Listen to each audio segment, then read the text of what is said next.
पूजा पाठ कोई भी होगा, कोई भी विधि होगी तो पैसा उसमें लगेगा। लेकिन कई बार ऐसी स्थितियाँ होती हैं कि लोग इतना खर्चा नहीं कर सकते, लेकिन फिर भी श्राद्ध वो करना चाहते हैं, पूरा सम्मान देना चाहते हैं पूर्वजों को अपने, तो वो किस तरह से करें? और दूसरा समय का अभाव भी हो सकता है, तो किस तरह से करे जाए तब? तो मैं तुम्हें पहले एक चीज़ बताता हूँ कि कम से जी। कम 2 बार तो श्राद्ध करना ही चाहिए। जी। पहला तो माता और पिता की क्षय तिथि पे, जैसे और इसमें अंग्रेजी की तिथि नहीं लेनी चाहिए। ये स्पष्ट कर दूँ कि अगर किसी की मृत्यु 10 जुलाई को हुई है तो इसका मतलब नहीं कि 10 जुलाई पे ही उनका श्राद्ध होगा। क्षय तिथि उनकी 10 जुलाई नहीं है। जिस मास के, जिस पक्ष की, जिस तिथि पर, जैसे अगर भाद्रपद मास के या आश्विन मास के या वैशाख मास के, किसी भी मास के किसी भी तिथि, जैसे वैशाख मास के शुक्ल पक्ष की पंचमी तिथि को अगर किसी का क्षय हुआ, किसी के माता पिता का, तो वो क्षय तिथि हो गई। जी। अब उसे वैशाख मास के शुक्ल पक्ष की जो पंचमी तिथि है, हो सकता है कभी 5 मई को पड़े, कभी 9 मई को पड़े, कभी 10 मई को पड़े, कभी 18 मई को पड़े, तो अंग्रेजी तिथि का अनुसरण नहीं करना है। जो हमारी शास्त्रगत पंचांगस्थ तिथि है, मास के हिसाब से, पक्ष के हिसाब से, उसी को ग्रहण करना चाहिए। और उस तिथि जी। पर जब माता और पिता की पुण्य तिथि आती है, उसे क्षय तिथि कहते हैं, तो उस तिथि पर जो श्राद्ध किया जाता है उसे कहते हैं एकोद्दिष्ट श्राद्ध।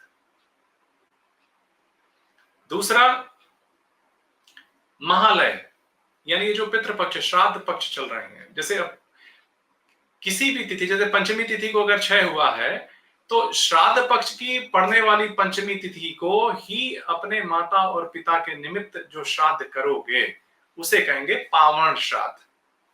ये दोनों ही वार्षिक श्राद्ध हैं, इन्हें अनिवार्यता करना ही चाहिए। जी गुरुजी। इस पूरे पितृ पक्ष के दौरान जो किया जाने वाला कार्य है उसमें आप और कुछ ना कर सकें तो तर्पण जरूर करें, नित्य तर्पण। और जब आप तर्पण करते हैं तो तर्पण में आप अपने पिता, अपने दादा, परदादा, माता, दादी, परदादी, नाना, परनाना, वृद्ध परनाना, नानी, परनानी, वृद्ध परनानी, इसके अतिरिक्त चाचा, मामा, सास, ससुर, यहां तक कि मित्र, भाई, बंधु, वो जो इस संसार में नहीं है, गुरु, गुरु माता, जो भी इस संसार में नहीं है, उनके निमित्त कुशा, तिल और जल, अगर गंगा जल मिला जल हो तो और अच्छा। हाँ, यह है कि गंगा जल में जल मिलाया जाता है, जल में गंगा जल को न मिलाओ। जी। अगर पितृ तीर्थ से आप तर्पण करें तो उन्हें तृप्ति मिलती है, क्योंकि इस पक्ष में वो सारे पितर इंतजार कर रहे होते हैं, सभी इंतजार कर रहे होते हैं, ये हमारा समय आ गया और हमारे कुल में बैठे हुए लोग अब हमारी संतुष्टि के लिए तर्पण इत्यादि कर्म करेंगे।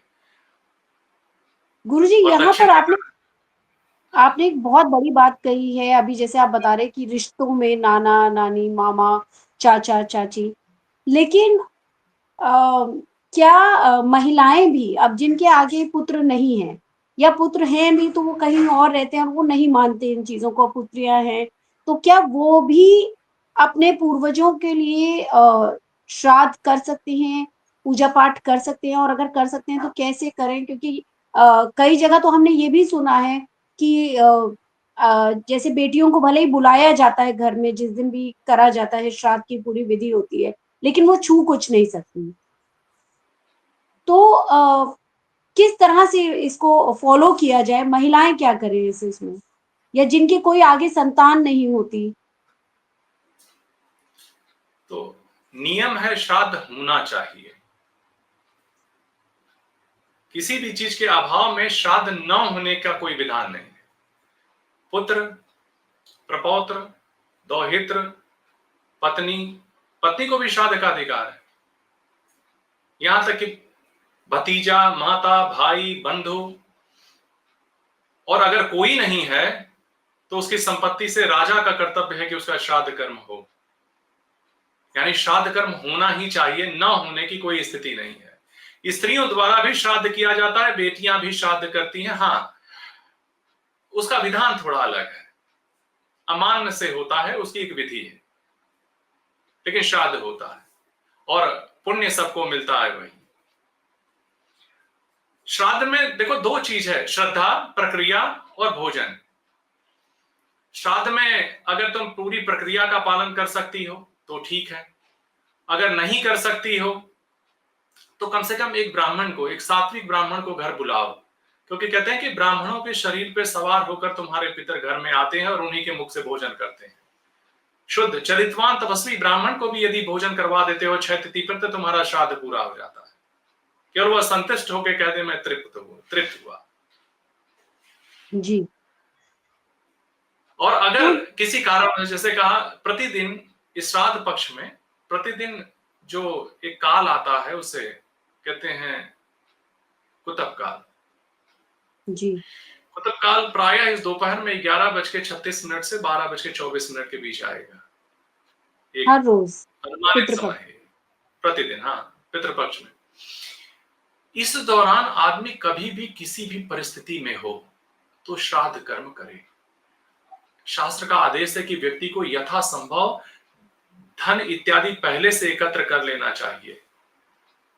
अगर किंचित धन फिर भी नहीं इकट्ठा हो पाया तो कहें वो लकड़ियों को इकट्ठा करके बाजार में बेचे और उससे जो उत्पन्न मिलने वाला धन है उसी से वो श्राद्ध करे। अगर नहीं है तो केवल शाक यानी जो उसके शाक यानी सब्जी, हरी पत्तेदार सब्जी, इन्हीं से कर ले। अगर यह भी नहीं है तो वो केवल एक मुट्ठा घास निकाले और माता गऊ को खिला दे अपने पितरों के निमित्त। और कुतप काल बीत रहा हो और गौ माता भी उपलब्ध ना हो तो उसके लिए कहा गया है कि ऐसे व्यक्ति को बाहर निकलना चाहिए, अपने दोनों हाथ ऊपर उठा करके पितरों के निमित्त सावधान होकर कहना चाहिए, हे पितर इस समय मैं इस स्थिति में नहीं हूं, चाहे वो कारण धन हो, चाहे वो कारण परिस्थिति हो, चाहे वो कारण समय हो, लेकिन फिर भी मैं आपके प्रति श्रद्धा रखता हूं और उसी श्रद्धा भाव में मैंने अपने दोनों हाथ ऊपर उठा रखे हैं। इतना कह देने से भी पितर संतुष्ट हो जाते हैं। जी। जरूरी नहीं कि आप बहुत बड़ा भोग लगाएं, बहुत सारी चीजें करें, लेकिन समय जरूर निकालें। यह तो बिल्कुल भी नहीं माना जा सकता कि आपकी व्यस्तता इतनी है कि आप पितरों के लिए 24-25 मिनट का समय नहीं निकाल पा रहे हैं। यह कैसे एक स्वीकार किया जाएगा? आपने यहाँ पर गुरुजी छोटी-छोटी विधियां बताई, लेकिन आज के कलयुग कह लीजिए या कुछ भी कह लीजिए, इतनी मिस इन्फॉर्मेशन है हर जगह पर कि पितृपक्ष के दौरान ये कर लें, वो कर लें, इस तरह से कर लें, लेकिन असली विधि क्या है? तो असली विधि है, वो है आत्मसंयम, भूमि शयन, लहसुन और प्याज का त्याग, दंत धामन से, यानी कि कई लोगों को मनाही है दातुन करने की, साबुन लगाने की मनाही है, नियम पूर्वक आचरण करना, हो सके तो लवण का त्याग कर देना, भूमि शयन करना, और पितरों के निमित्त जो उनकी रुचि थी गोग्रास निकाल देना, कौओं के लिए, गऊ के लिए, कुत्तों के लिए, कम से कम इन तीनों के लिए ग्रास तो निकाल ही देना प्रतिदिन नित्य। ये कुछ ऐसे कर्म है जो करना चाहिए। पितरों को इस बात का देखो एहसास होना चाहिए कि तुम उनके प्रति समर्पित होकर कर रही हो। ऐसा नहीं जी लगना चाहिए गुरुजी। कि तुम कुछ भी नहीं कर रही हो।